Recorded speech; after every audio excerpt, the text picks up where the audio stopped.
بسم الله الرحمن الرحيم.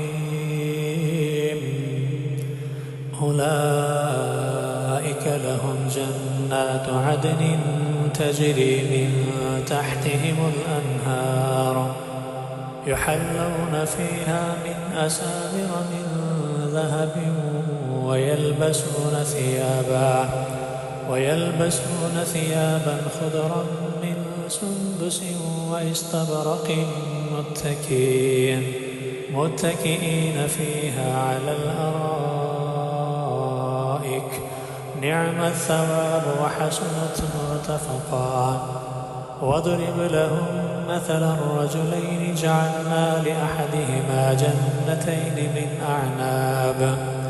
من أعناب وحففناهما بنخل وجعلنا بينهما زرعا كلتا الجنتين آتت أكلها ولم تظلم منه شيئا وفجرنا خلالهما نهرا وكان له ثمر فقال لصاحبه وهو يحاوره أنا أكثر منك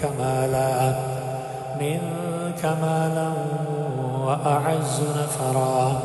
ودخل جنته وهو ظالم لنفسه قال ما أظن أن تبيد هذه أبدا وما أظن الساعة قائمة ولئن رددت إلى ربي لأجدن خيرا منها منقلبا. قال له صاحبه وهو يحاوره أكفرت بالذي خلقك من تراب ثم من نطفة ثم سواك رجلا لكن هو الله ربي ولا أشرك بربي أحدا. ولولا إذ دخلت جنتك قلت ما شاء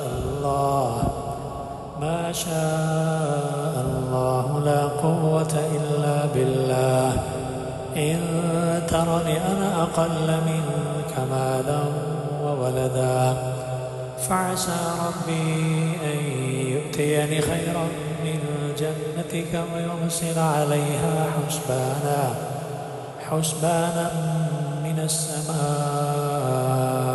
فتصبح صعيدا زلقا.